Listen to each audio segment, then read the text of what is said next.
ಇವತ್ತು ನಾವೆಲ್ಲ ಇಲ್ಲಿ ಸೇರಿರ್ತಕ್ಕಂಥದ್ದು ಕೇಂದ್ರ ಸರ್ಕಾರದ ಬೆಲೆ ಏರಿಕೆ ನೀತಿಯನ್ನು ವಿರೋಧ ಮಾಡಲಿಕ್ಕೋಸ್ಕರ ಮತ್ತು ನಮ್ಮ ದೇಶದ ಸಂವಿಧಾನ ಇದೆಯಲ್ಲ, ಬಾಬಾ ಸಾಹೇಬ್ ಅಂಬೇಡ್ಕರ್ ಅವರು ರಚನೆ ಮಾಡಿರ್ತಕ್ಕಂಥ ಸಂವಿಧಾನ, ಅದನ್ನು ರಕ್ಷಣೆ ಮಾಡಬೇಕು. ಭಾರತೀಯ ಜನತಾ ಪಕ್ಷದವರಿಂದ ಅದಕ್ಕೆ ಧಕ್ಕೆ ಬಂದಿದೆ, ಆತಂಕ ಬಂದಿದೆ. ಅದಕ್ಕೋಸ್ಕರ ಅದನ್ನು ರಕ್ಷಣೆ ಮಾಡ್ತಕ್ಕಂಥ ಕೆಲಸವನ್ನು ಕಾಂಗ್ರೆಸ್ನವರಾದಂಥ ನಾವು ಮಾಡಬೇಕು ಅಂತಕ್ಕಂಥ ಮಾಡಲಿಕ್ಕೋಸ್ಕರ ಇಲ್ಲಿ ನಾವೆಲ್ಲ ಸೇರಿದ್ದೇವೆ. ಭಾರತೀಯ ಜನತಾ ಪಕ್ಷದವರು, ಕರ್ನಾಟಕದವರು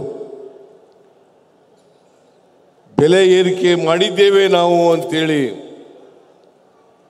ಜನ ಆಕ್ರೋಶ ಕಾರ್ಯಕ್ರಮವನ್ನು ಇಡೀ ರಾಜ್ಯದಲ್ಲಿ ಹಮ್ಮಿಕೊಂಡಿದ್ದಾರೆ. ನರೇಂದ್ರ ಮೋದಿಯವರು ಕೂಡ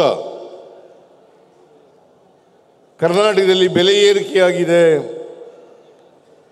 ಅದಕ್ಕೋಸ್ಕರ ನಾವು ಪ್ರತಿಭಟನೆ ಮಾಡಬೇಕು ಅಂತಕ್ಕಂಥ ಮಾತುಗಳನ್ನು ಹೇಳಿದ್ದಾರೆ. ಆದರೆ ವಾಸ್ತವವಾಗಿ ಆಗಿರ್ತಕ್ಕಂಥದ್ದೇನು? ಬೆಲೆ ಏರಿಕೆಯನ್ನು ಮಾಡಿರ್ತಕ್ಕಂಥದ್ದು ನರೇಂದ್ರ ಮೋದಿಯವರು ಪ್ರಧಾನಮಂತ್ರಿ ಆದ ಮೇಲೆ ಅದರ ಪರಿಣಾಮ ಎಲ್ಲ ರಾಜ್ಯಗಳಲ್ಲೂ ಕೂಡ ಬೆಲೆ ಏರಿಕೆಯಾಗಿದೆ. ಇದನ್ನು ಮುಚ್ಚಿಕೊಳ್ಳಿಕ್ಕೋಸ್ಕರ, ಅವರ ವೈಫಲ್ಯಗಳನ್ನು ಮುಚ್ಚಿಕೊಳ್ಳಿಕ್ಕೋಸ್ಕರ, ಅವರ ತಪ್ಪುಗಳನ್ನು ಮುಚ್ಚಿಕೊಳ್ಳಿಕ್ಕೋಸ್ಕರ ಜನಾಕ್ರೋಶ, ಬೆಲೆ ಏರಿಕೆಯ ವಿರುದ್ಧ ಜನಾಕ್ರೋಶವನ್ನು ಮಾಡ್ತೇವೆ ಅಂತೇಳಿ ಈ ರಾಜ್ಯದ ಜನರನ್ನ ತಪ್ಪು ದಾರಿಗೆ ಎಳೆಯತಕ್ಕಂಥ ಪ್ರಯತ್ನವನ್ನು ಭಾರತೀಯ ಜನತಾ ಪಕ್ಷದವರು ಮಾಡ್ತಾ ಇದ್ದಾರೆ. ಬಹುಶಃ ಈ ರಾಜ್ಯದ ಜನರಿಗೆ ಅರ್ಥ ಆಗಿದೆ, ಬೆಲೆ ಏರಿಕೆ ಮಾಡಿದವರು ನರೇಂದ್ರ ಮೋದಿಯವರು.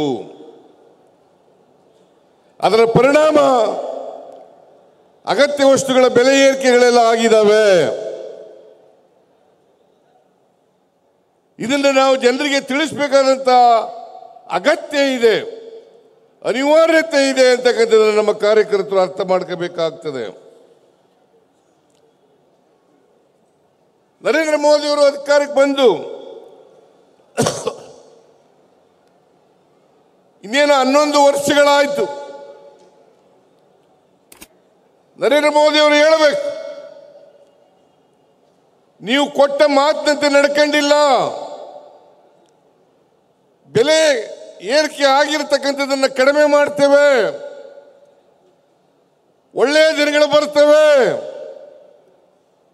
ನಾವು ಎಲ್ಲರ ಜೀವನವನ್ನು ಸುಖಕರವಾಗಿ ಮಾಡ್ತೇವೆ ಅಂತ ಹೇಳಿದ್ರಲ್ಲ ನರೇಂದ್ರ ಮೋದಿ ಅವರೇ. ಇವತ್ತು ನೀವು ಕೊಟ್ಟ ಮಾತಿನಂತೆ ನಡ್ಕೊಂಡಿದ್ದೀರಾ ಅಂತಕ್ಕಂಥ ಪ್ರಶ್ನೆಯನ್ನು ನೀವೆಲ್ಲರೂ ಕೂಡ ಅವರಿಗೆ ಕೇಳಬೇಕಾಗ್ತದೆ.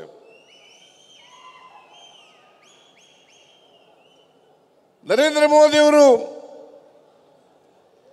ಬರೀ ಒಂದು ಪದಾರ್ಥದ ಬೆಲೆ ಏರಿಸಲಿಲ್ಲ. ಪೆಟ್ರೋಲ್, ಡೀಸೆಲ್, ಗ್ಯಾಸ್, ಚಿನ್ನ, ಬೆಳ್ಳಿ, ಕಬ್ಬಿಣ, ಸಿಮೆಂಟು, ಅಗತ್ಯ ವಸ್ತುಗಳು, ಅಕ್ಕಿ, ಗೋಧಿ, ಬೇಳೆ, ಔಷಧಗಳು, ಗೊಬ್ಬರ, ಈಗ ಎಲ್ಲನೂ ಕೂಡ ನೀವು ಏರಿಸಿದ್ದೀರಿ. ಮನಮೋಹನ್ ಸಿಂಗ್ರವರು ಪ್ರಧಾನಮಂತ್ರಿಗಳಾಗಿದ್ದಾಗ ಬೆಲೆಗಳನ್ನು ನಿಯಂತ್ರಣ ಮಾಡಿದ್ರು, ಆಹಾರ ಪದಾರ್ಥಗಳ ಬೆಲೆಗಳನ್ನು ನಿಯಂತ್ರಣ ಮಾಡಿದ್ರು. ಆದರೆ ಇವರು ನರೇಂದ್ರ ಮೋದಿ ಅವರು ಪ್ರಧಾನಮಂತ್ರಿ ಆದ ಮೇಲೆ, ಒಳ್ಳೆಯ ದಿನಗಳನ್ನು ಬರ್ತವೆ ಅಂತ ಹೇಳಿದ ಮೇಲೆ ಎಲ್ಲ ಪದಾರ್ಥಗಳ ಬೆಲೆಗಳನ್ನು ಏರಿಸಿದ್ರು. ನಿಮಗೆ ನರೇಂದ್ರ ಮೋದಿ ಅವರು ಬಂದ ಮೇಲೆ ಬೆಲೆ ಏರಿಕೆ ಹೇಗಾಗಿದೆ? ನರೇಂದ್ರ ಮೋದಿ ಅವರು ಬರೋದಕ್ಕಿಂತ ಮುಂಚಿತವಾಗಿ ಏನು ಬೆಲೆಗಳಿದ್ದು ಇದನ್ನ ನಿಮ್ಮ ಮುಂದೆ ಇಡ್ಲಿಕ್ಕೆ ನಾನು ಬಯಸ್ತಾ ಇದ್ದೇನೆ.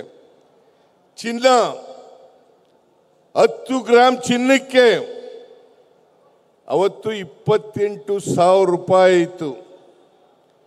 ಇವತ್ತು 1,00,000 ಚಿಲ್ಲರೆ ರೂಪಾಯಿ. ಯಾರ ಕಾರಣ ಇದಕ್ಕೆ? ನರೇಂದ್ರ ಮೋದಿ ಅವರೇ. 28,000 ರೂಪಾಯಿ 10 ಗ್ರಾಂ ಚಿನ್ನಕ್ಕಿದ್ದದ್ದು ಇವತ್ತು 1,00,000 ಚಿಲ್ಲರೆ ಆಗಿದೆಯಲ್ಲ, ಇದಕ್ಕೆ ನೀವೇ ಕಾರಣ. ಹೌದೋ ಅಲ್ಲ? ಹೌದೋ ಅಲ್ಲ? ಬೆಳ್ಳಿ 1 kg ಬೆಳ್ಳಿಗೆ 43,000 ರೂಪಾಯಿ ಇತ್ತು. ಇವತ್ತು 94,000 ರೂಪಾಯಿ. 43,000ದಿಂದ 94 ರೂಪಾಯಿ ಆಗಿದೆ. ಅವತ್ತು ಒಂದು ಡಾಲರ್, ಅಮೆರಿಕನ್ ಡಾಲರ್, ಅದರ ಬೆಲೆ ಇಂಡಿಯನ್ ರೂಪಾಯಿಗಳು 59 ರೂಪಾಯಿ ಇತ್ತು. 59 ರೂಪಾಯಿ ಇತ್ತು. ಇವತ್ತು 86, 87 ರೂಪಾಯಿಗಳು.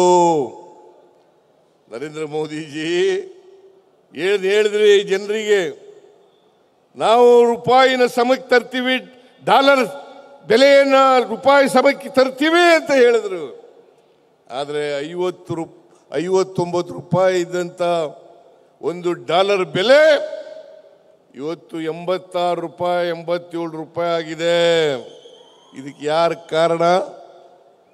ಯಾರೀ ಕಾರಣ?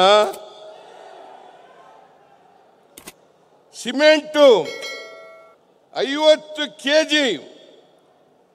ಸಿಮೆಂಟು 268 ರೂಪಾಯಿ ಇದ್ದದ್ದು 410 ರೂಪಾಯಿ ಆಗಿದೆ.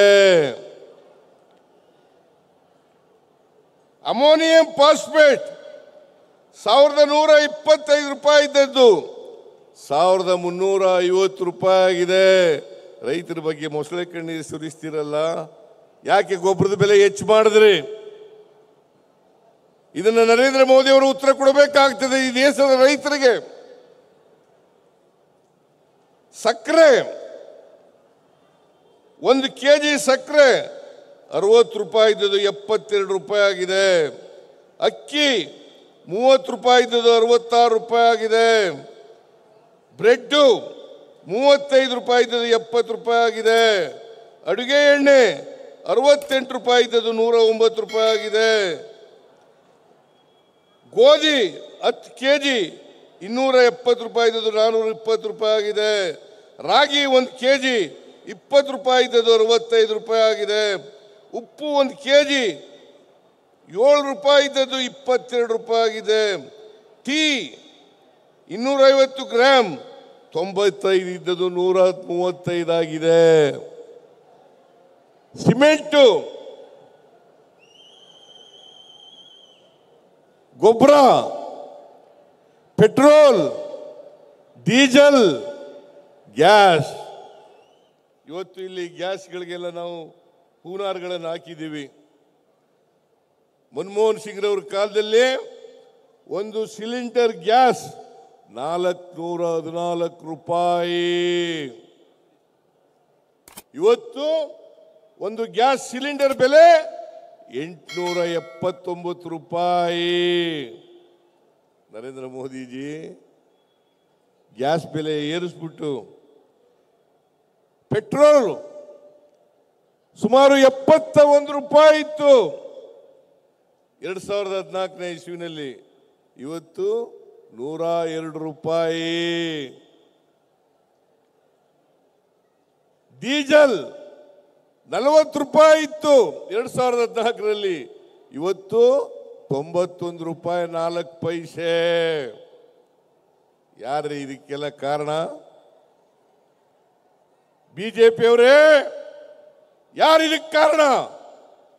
ನರೇಂದ್ರ ಮೋದಿ ಅವರೇ, ಯಾರು ಇದಕ್ಕೆ ಕಾರಣ? ನೀವು ಬೆಲೆಯನ್ನೆಲ್ಲ ಏರಿಸಿ ನಾವು ಗ್ಯಾಸ್ಗೆ ಮನಮೋಹನ್ ಸಿಂಗ್ರವರು ಇರುವಾಗ ಸಬ್ಸಿಡಿ ಕೊಡ್ತಾ ಇದ್ದು ಆ ಸಬ್ಸಿಡಿಯನ್ನ ನಿಲ್ಲಿಸಿದ್ರಿ 2020ರಲ್ಲಿ ಅಥವಾ ಕಡಿಮೆ ಮಾಡಿದ್ರಿ. ಅದರಿಂದ ಇವತ್ತು ಬೆಲೆ ಏರಿಕೆ ಆಯಿತು, ಅಗತ್ಯ ವಸ್ತುಗಳ ಬೆಲೆ ಏರಿಕೆ ಆಯಿತು, ಪೆಟ್ರೋಲ್ ಡೀಸೆಲ್ ಬೆಲೆ ಆಯಿತು. ಅವತ್ತು ಮನಮೋಹನ್ ಸಿಂಗ್ರವರು ಇರುವಾಗ ಒಂದು ಬ್ಯಾರಲ್ ಕ್ರೂಡ್ ಆಯಿಲ್ ಸುಮಾರು $118 ಇತ್ತು, $118 ಇತ್ತು. $118 ಒಂದು ಬ್ಯಾರಲ್ಗೆ, 118. ಇವತ್ತು $65 ಆಗಿದೆ. 2020ನೇ ಇಸ್ವಿನಲ್ಲಿ $56 ಇಳಿದಿತ್ತು. ಅದನ್ನ ವರ್ಗಾವಣೆ ಮಾಡಿದ್ರ ಮಾಡಲಿಲ್ಲ.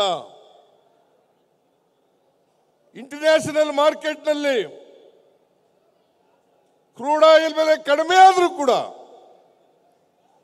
$1ಗೆ $40-50 ಕಡಿಮೆ ಆದ್ರೂ, ಒಂದು ಬ್ಯಾರಲ್ಗೆ $40-50 ಕಡಿಮೆ ಆದ್ರೂ ಕೂಡ ನೀವು ಕಡಿಮೆ ಮಾಡಲಿಲ್ವಲ್ಲ.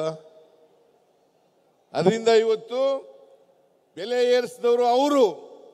ಇವತ್ತು ನಮ್ಮ ಮೂತಿಗೆ ಹಾಕಿ ನೀವು ನಮ್ಮ ಮುಖದ ಮೇಲೆ ಏರಿಸ್ತಾ ಇದ್ದೀರಲ್ಲ, ನಾಚಿಕೆ ಆಗಲ್ಲ ನಿಮಗೆ? ಮಾನ ಮರ್ಯಾದೆ ಏನಾದ್ರು ಇದೆಯಾ ನಿಮಗೆ ಅಂತಕ್ಕಂಥದ್ದನ್ನ ಹೇಳ್ಬೇಕಾಗ್ತದೆ. ನಮ್ಮ ಕಾರ್ಯಕರ್ತರು ಧೈರ್ಯದಿಂದ ಹೇಳಬೇಕು. ಬೆಲೆ ಏರಿಕೆ ಮಾಡಿದವರು ನೀವು, ಪ್ರಹ್ಲಾದ್ ಜೋಶಿ ನೀವು ಮಾಡಿದ್ರಿ, ವಿಜಯೇಂದ್ರ ನೀವು ಮಾಡಿದ್ರಿ, ಅಶೋಕ ನೀವು ಮಾಡಿದ್ರಿ, ನಾವು ಮಾಡಲಿಲ್ಲ. ನರೇಂದ್ರ ಮೋದಿ ಅವರು ಮಾಡಲಿಲ್ಲ. ನಾವು ಒಂದು ವೇಳೆ ನಾವು ಬೆಲೆ ಏರಿಕೆ ಮಾಡಿದ್ರೆ ಬೇರೆ ರಾಜ್ಯಗಳಿಗಿಂತ, ಪಕ್ಕದ ರಾಜ್ಯಗಳಿಗಿಂತ ಕಡಿಮೆ ಇರ್ತಕ್ಕಂಥ ರೀತಿಯಲ್ಲಿ ಬೆಲೆ ಏರಿಕೆ ಮಾಡಿದ್ದೀವಿ.